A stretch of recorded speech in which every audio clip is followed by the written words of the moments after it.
Hello guys, स्वागत है आपका हमारे इस यूट्यूब चैनल पर। तो आज के इस वीडियो में हम सीखने वाले हैं कि ट्रेडिंग, इंडियन स्टॉक मार्केट में ट्रेडिंग क्या होती है, कितने अलग अलग टाइप्स की होती है, और फिर हमको कितना कैपिटल चाहिए, कितना पैसा चाहिए ताकि हम अच्छे से ट्रेड कर पाए। और उसके बाद मैं खुद कौन सी ट्रेडिंग स्टाइल यूज़ करता हूँ, तो फिर वो भी हम आगे चलकर इस वीडियो में बात करने वाले हैं। तो अगर आप इस चैनल पर नए हो तो फिर प्लीज़ सबसे पहले इस वीडियो को लाइक ज़रूर कीजिएगा और सब्सक्राइब जरूर कीजिएगा।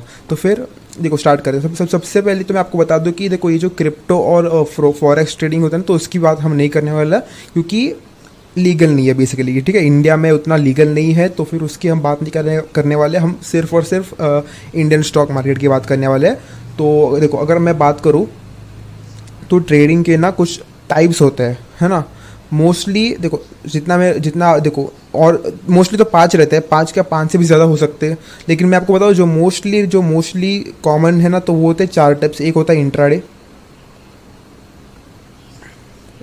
इंट्राडे, उसके बाद होता है, और इसमें भी अगर मैं स्पेसिफिकली बात करूँ ना, तो मैं यहाँ पर स्पेसिफिकली बोल रहा हूँ इक्विटी इंट्राडे, ठीक है। अगर आपको थोड़ा बहुत नहीं समझ रहा है तो फिर मैं आगे डिटेल में एक्सप्लेन ज़रूर करूँगा। तो फिर एक ये हो गया इक्विटी इंट्राडे, दूसरा हो गया स्विंग, है ना, स्विंग ट्रेडिंग जो बोलते हैं। उसके बाद आता है पोजिशनल ट्रेडिंग, ठीक है। इसको पीटी भी बोला करते हैं, पीटी भी बोलते हैं कुछ लोग, है ना। और जो चौथा है, जो लास्ट है बेसिकली, वो है डेरिवेटिव्स, है ना, डेरिवेटिव्स। तो अभी देखो, अभी हम है ना एक काम करते हैं, हम सभी इसको डिटेल में एक्सप्लेन करते हैं वन बाय वन। तो अभी देखो सबसे पहले मैं यहाँ पर एक्सप्लेन करता हूँ कि इक्विटी क्या होता है बेसिकली, है ना। इक्विटी इस वर्ड का मतलब क्या है? तो इक्विटी का मतलब है कुछ नहीं, बस कोई भी कंपनी के स्टॉक, ठीक है। कोई मतलब बेसिकली स्टॉक्स है, ठीक है। स्टॉक्स को इक्विटी बोलते हैं। जो इक्विटी मार्केट है वही होता है स्टॉक मार्केट। तो इक्विटी मतलब स्टॉक्स, जैसे कि स्टॉक में इंट्राडे, यानी कि क्या, अभी देखो इंट्राडे मतलब क्या है ना। इंट्राडे मतलब ये होता है कि बाय टुडे, है ना, buy today and sell today, यानी कि आज खरीदा और आज ही बेच दिया, तो उसको बोलते हैं इंट्राडे, ठीक है। तो ये हो गया इंट्राडे। तो उसके बाद मैं आपको बताता हूँ कि स्विंग क्या होता है, स्विंग ट्रेडिंग, है ना।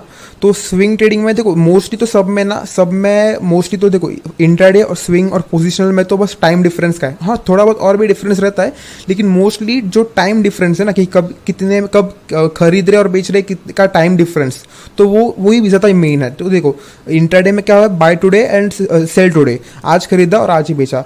स्विंग में क्या है, देखो स्विंग में क्या है ना, आप बेसिकली अगर मैं बात करूँ तो आप होल्ड करते हो, मतलब जब भी आप खरीदो, है ना, आपने जब भी खरीदा, आज समझो आपने आज खरीदा, तो आप उसको होल्ड करते हो फॉर शॉर्ट टर्म बेसिकली। अभी देखो यहाँ पर मैं लिख देता हूँ होल्ड शॉर्ट टर्म। अभी शॉर्ट टर्म मतलब एग्जैक्टली कितना, तो शॉर्ट टर्म मेरे अकॉर्डिंग है, देखो शॉर्ट टर्म जो स्विंग ट्रेडिंग जो जिसमें होता है, तो देखो 2 डेज से लेकर, 2 दिन से लेकर आपका हो गया 12 मंथ्स तक, जी हाँ, 12 महीने तक, है ना। 12 महीने तक आप होल्ड कर रहे हो, है ना। तो वो भी मेरे हिसाब से स्विंग ट्रेड में आता है बेसिकली। वो तो मेरे हिसाब से तो शॉर्ट टर्म इन्वेस्टमेंट भी होगा, लेकिन देखो 12 महीने से आप कुछ भी ज़्यादा ऊपर कर रहे हो, है ना, मतलब 1 साल के ऊपर जब अगर आप होल्ड करो किसी भी स्टॉक को, तो फिर मेरे हिसाब से वो लॉन्ग टर्म, मतलब मेरे हिसाब से क्या, वो बेसिकली लॉन्ग टर्म में ही आ जाता है। क्योंकि आपको भी पता रहेगा कि लॉन्ग टर्म टैक्स जो रहता है, लॉन्ग टर्म गेन टैक्स, तो वो 1 साल के ऊपर वाले के अकॉर्डिंग काउंट होता है। तो 1 साल अगर आप कोई भी स्टॉक को 1 साल के ऊपर से टाइम पर होल्ड कर रहे हो, तो फिर वो लॉन्ग टर्म में आ जाता है। स्विंग ट्रेडिंग में आप क्या करते हो, आप होल्ड करते हो शॉर्ट टर्म के लिए, जो कि है 2 दिन से लेकर 12 महीने तक। मोस्टली सजेस्ट किया जाता है कि यही किया जाता है कि आप कोई भी स्टॉक को स्विंग ट्रेडिंग में स्पेशली 3 से 4 हफ्ता, यानी कि अप्रोक्स 1 महीने तक ही होल्ड करो। अगर देखो आप इसमें क्या होता है, आपको ना मोमेंटम कैच करना है। आपको अगर लग रहा है कि 1 महीने, आपको लग रहा है कि मोमेंटम नहीं बन रहा है ना, मोमेंटम जो हमने ट्रेड लिया है मोमेंटम नहीं बन रहा है, तो फिर आप उसमें एग्जिट कर देते हो। तो यूजुअली आप 3 से 4 महीना ही होल्ड, सॉरी 3 से 4 महीना नहीं, 3 से 4 हफ्ते, यानी कि 1 ही महीना होल्ड करते हो। लेकिन फिर भी मैं यहाँ पर लिखा हूँ 2 दिन से लेकर 12 मंथ, क्योंकि क्या रहता है कि देखो कोई भी स्टॉक रहता है, समझा आपको कोई स्टॉक मिलेगा जिसमें मोमेंटम रुक ही नहीं रहा है। हाँ, ऐसा भी पॉसिबल है कि मोमेंटम रुक ही नहीं रहा है, तो फिर ऐसा भी होता है कि लोग है ना अपना स्टॉप लॉस ट्रेल करते हैं, और जो मोस्टली जितना टारगेट ले सकते हैं उतना ट्राई करते हैं। तो ज़्यादा मैं अभी कॉम्प्लिकेटेड नहीं करूँगा। जो वापस से मैं आपको बता दूँ कि देखो इंट्राडे जो होता है ना, इंट्राडे तो वो होता है buy today and sell today. और जो स्विंग ट्रेडिंग होता है वो आपको शॉर्ट टर्म, यानी कि कुछ थोड़े पर्टिकुलर डेज के लिए आप होल्ड करते हो स्टॉक को बेसिकली, ठीक है। उसके बाद मैं आपको आता हूँ पोजिशनल के ऊपर। यानी कि बेसिकली इसको पीटी भी बोलते हैं। अभी हाँ, इसमें इसमें क्या है, देखो इसमें क्या है, इसमें मैं लिखता हूँ hold for as long as you can. जी हाँ, इसमें एक्चुअली क्या रहता है, इसमें ना आप एग्जैक्टली मैं बोलूँ तो इसमें ना एवरेजिंग का कंसेप्ट आता है। एवरेजिंग का कंसेप्ट आता है, अगर आपको एवरेजिंग का कंसेप्ट नहीं पता तो फिर मैं आपको बता देता हूँ। देखो एवरेजिंग का कंसेप्ट मैं आपको, देखो यहाँ पर ऊपर बता देता हूँ। समझो कोई भी स्टॉक है ना, चलो मैं यही बताता हूँ। देखो एवरेजिंग क्या होता है, समझो जो स्टॉक का प्राइस है ना, वो समझो 1000 है, वो 1000 है। समझो आपने आपने इधर डाल दिया, समझो आपने 10,000 रुपये इसमें डाले, ठीक है, 10,000 रुपये, यानी कि बेसिकली आपने 10 शेयर खरीदी है किसी भी कंपनी का। कोई समझो कोई भी कंपनी, उसका 1000 रुपये शेयर प्राइस है, आपने 10 खरीदी क्वांटिटी, ठीक है। समझो वो 1000 से आता है 900 रुपये पर, वो 900 पर आता है। तो अभी आप इसमें कुछ और क्वांटिटी ऐड ऑन करोगे तो इसको बोलते हैं एवरेजिंग का कंसेप्ट। आप हो सकते हो 2 करो, 4 करो, 5 करो, कुछ भी करो, आप थोड़ा बहुत ऐड ऑन करोगे, है ना। तो आप उसमें एवरेज करो बेसिकली। समझो 800 पर आता है तो फिर आप और ऐड ऑन करोगे, तो बेसिकली कुछ टाइम बाद, है ना, कुछ टाइम बाद थोड़ा बहुत स्टॉक रुक जाएगा और फिर वो ऊपर की तरफ भागने लग जाएगा, तो फिर तब आपका प्रॉफिट अच्छा खासा होगा। तो ये होता है बेसिकली पोजिशनल ट्रेडिंग में। स्विंग ट्रेडिंग में मोस्टली तो एवरेजिंग नहीं करते हम लोग, हम जो भी हमारा कैपिटल रहता है वो डिप्लॉय करते हैं और उस हिसाब से हम लोग थोड़ा बहुत होल्ड करते हैं और मोमेंटम गेन करने का, जो भी हमारा जो पॉजिटिव मोमेंटम है उसको कैप्चर करने का ट्राई करते हैं। लेकिन पोजिशनल ट्रेडिंग में एक्चुअली थोड़ा बहुत हम लोग ट्राई करते हैं कि देखो पोजिशनल ट्रेडिंग में क्या होता है कि स्टॉक का प्राइस ऊपर गया तो ठीक है, लेकिन समझो नीचे आया तो फिर हम लोग एवरेजिंग करते हैं बेसिकली। तो आई होप आपको इतने जो तीनों चीज़ें हैं, इंट्राडे, स्विंग, पोजिशनल, वो आपको समझ गए होंगे। तो उसके बाद मैं आता हूँ डेरिवेटिव मार्केट के ऊपर। हाँ, ये थोड़ा बहुत ये अभी थोड़ा कंसेप्ट थोड़ा बड़ा है, ठीक है। तो सबसे पहले मैं इसको ये सब मिटा देता हूँ। तो देखो अभी जो डेरिवेटिव्स होते हैं ना, तो यहाँ पर मैं लिख देता हूँ ओके। डेरिवेटिव्स जो होते हैं इनका जो सबसे पहले इनका मतलब क्या होता है, तो देखो डेरिवेटिव्स बेसिकली स्टॉक, है ना, कोई भी स्टॉक या फिर शेयर, आप बोल लो स्टॉक या शेयर, तो स्टॉक या फिर इंडेक्स, है ना, स्टॉक या इंडेक्स का बेसिकली होता है कॉन्ट्रैक्ट। यानी कि क्या, वो या तो स्टॉक का कोई भी एक पर्टिकुलर स्टॉक, जैसे कि रिलायंस हो गया, आईसीआईसीआई बैंक, एचडीएफसी बैंक, इनका कोई कॉन्ट्रैक्ट होगा, या फिर इंडेक्स का कॉन्ट्रैक्ट होगा। इंडेक्स बेसिकली हमारा निफ्टी हो गया, bank Nifty, fin Nifty, Sensex, इनका कॉन्ट्रैक्ट हो गया। तो अभी कॉन्ट्रैक्ट में बेसिकली लिखा क्या होता है ना, किस बेसिस का कॉन्ट्रैक्ट होता है, इस पे होता है कि ये जो स्टॉक है या फिर इंडेक्स है, ये आगे चलकर बढ़ेगा या फिर कम होगा, है ना। जैसे कि मैं आपको जस्ट एक एग्जांपल के लिए बताता हूँ। जैसे कि हमारा इंडेक्स है हमारा निफ्टी, लेट से हमारा इंडेक्स है निफ्टी, तो फिर इसका समझो कोई कॉन्ट्रैक्ट बना है, तो उसका सबसे पहले एक है ना, एक दिन रहेगा, यानी कि एक्सपायरी रहेगा। एक्सपायरी मतलब कि वो कॉन्ट्रैक्ट उस डे पर ख़त्म हो जाएगा, यानी उसकी वैल्यू 0 हो जाएगी। तो यहाँ पर बोला जा रहा है कि समझो लेट्स फॉर एग्जांपल, समझो आज है 8 अगस्त, ठीक है। तो 8 अगस्त है, ठीक है। तो समझो मैं बात कर रहा हूँ कि 15 अगस्त की, हाँ ठीक है, समझो मैं बात कर रहा हूँ 15 अगस्त की। तो 15 अगस्त को निफ्टी का प्राइस 100 रुपये से ऊपर बढ़ेगा या फिर नीचे गिरेगा, तो इसके ऊपर कॉन्ट्रैक्ट बनाया जाती है। समझो कि 100 रुपये से बनेगा, है ना, समझो कि 100 रुपये से बढ़ने वाला है ना, इसका कोई कॉन्ट्रैक्ट बनाया किसी ने, यानी कि 100 रुपीज़ से बढ़ जाएगा। तो इसके लिए क्या रहता है, यूजुअली लिखते सीई, है ना, इसको बोलते कॉल ऑप्शन, सीई को बोलते कॉल ऑप्शन। यानी कि समझो 100 रुपीज़ से बढ़ने वाला, तो इसके लिए कॉल ऑप्शन नाम का एक कॉन्ट्रैक्ट बनाया जाता है, ठीक है। कॉन्ट्रैक्ट में भी आपको मैं बात बताऊँ तो इससे देखो मैं आपको बताता हूँ। समझो रिलायंस है ना, रिलायंस चल रहा है, समझो लेट से 3,000 रुपये रिलायंस चल रहा है। अभी देखो क्या होता है, अभी समझो आपके पास ना 3,000 रुपये है ही नहीं, है ना, 3,000 रुपये आपके पास है ही नहीं, लेकिन आपके हिसाब से रिलायंस का जो शेयर है वो ऊपर जाने वाला है, आपको रिलायंस का शेयर भागने वाला है। तो आप क्या करोगे, आप है ना एक काम कर सकते हो, क्या आप है ना रिलायंस का बेसिकली कॉन्ट्रैक्ट बाय कर सकते हो। अभी कॉन्ट्रैक्ट में क्या है, देखो कॉन्ट्रैक्ट में बेसिकली एक प्रीमियम प्राइस आपको पे करनी है ना। रिलायंस के शेयर में क्या, रिलायंस का जो भी शेयर प्राइस है, जो कि इसके इसमें 3,000 रुपये, आपको 3,000 पूरे पे करने हैं। लेकिन कॉन्ट्रैक्ट में क्या होता है, आपको है ना एक बेसिकली कोई तो एक प्रीमियम प्राइस रहती है ना, उस कॉन्ट्रैक्ट की अलग से प्रीमियम प्राइस रहती है। फॉर एग्जाम्पल यहाँ पर समझो रिलायंस का प्रीमियम प्राइस चल रहा है, लेट्स एग्जाम्पल 100 रुपीज़, है ना। तो आपको बस 100 रुपये ही पे करना है। अगर आपने जो कॉन्ट्रैक्ट बाय किया है वो आपका सही हो जाता है, तो फिर आपको प्रॉफिट होगा बेसिकली, अगर नहीं होता तो फिर बेसिकली लॉस ही होगा।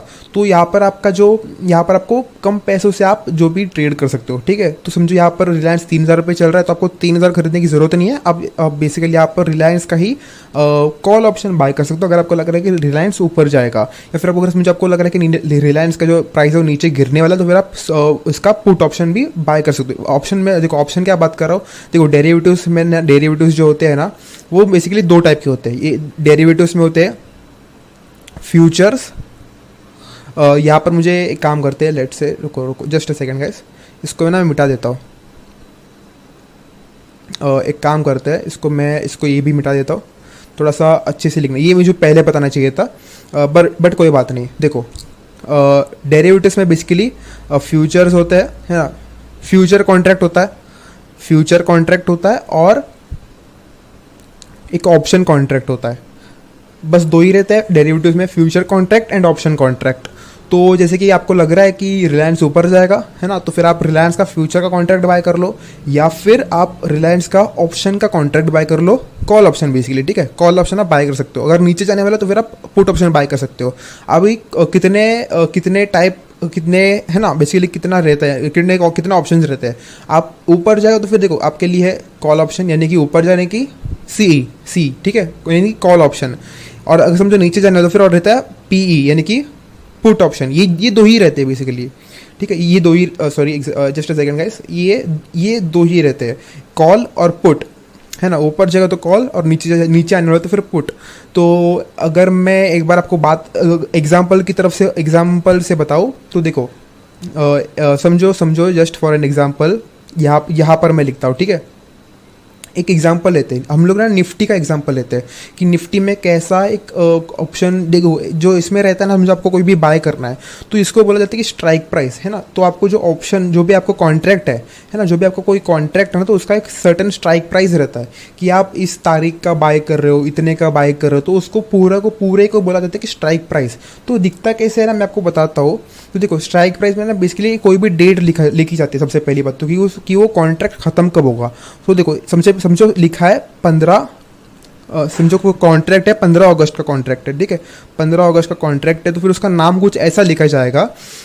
जस्ट फॉर एग्जांपल समझो मैं मान लेता हूँ, समझो मैं मान रहा हूँ कि निफ्टी 24,000 पे, निफ्टी जो है वो 24,000 पे चल रहा है, तो फिर उसका कुछ ऐसा रहेगा, समझो 24,000, समझो आपको लग रहा है कि है ना निफ्टी 100 पॉइंट से ऊपर चले वाला है, लेकिन 24,000 100 पॉइंट से ऊपर जाने वाला है, यानी कि 24,100 पे जाने वाला है। तो फिर आप बाय कर सकते हो निफ्टी, यहाँ पर बेसिकली यहाँ पर मैं 1 कर देता हूँ, एक सेकंड, निफ्टी 24,000, ये सही से नहीं लिखा, जस्ट अ सेकंड गाइस, हाँ।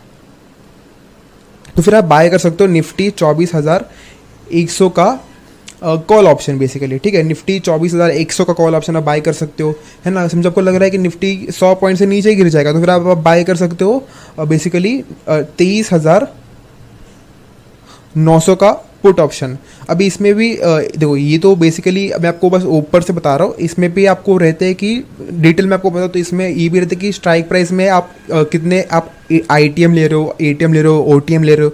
अब ये बेसिकली है क्या, है ना, ITM ATM OTM, तो उसके लिए मुझे एकदम डिटेल में जाना पड़ेगा। तो ये जो पूरा डेरिवेटिव उसका जो कंसेप्ट है वो बहुत ही ज़्यादा बड़ा है, तो बड़ा है ना। तो मैं आपको बस आज के वीडियो में बस ओवरऑल, है ना, थोड़ा बहुत ओवरऑल कंसेप्ट बता रहा हूँ, है ना। कि देखो सबसे पहले क्या होता है, मैं आपको जस्ट क्विक रिकैप दे रहा हूँ। डेरिवेटिव्स में बेसिकली कॉन्ट्रैक्ट्स होते हैं, है ना, कॉन्ट्रैक्ट्स होते हैं। आपको फ्यूचर कॉन्ट्रैक्ट आप बाय कर सकते हो या फिर सेल भी कर सकते हो, इवन सेल कर सकते हो। आप फ्यूचर कॉन्ट्रैक्ट बाय सेल कर सकते हो, या फिर आप ऑप्शन का कोई कॉन्ट्रैक्ट बाय या सेल कर सकते हो। आप कोई भी स्टॉक, है ना, कोई भी स्टॉक हो जाए उसका future and option contract buy sell कर सकते हो, या फिर आप कोई भी इंडेक्स हो जाए, यानी कि निफ्टी, बैंक निफ्टी, सेंसेक्स वगैरह हो गए, तो फिर आप उनका future and option contract bye या सेल कर सकते हो।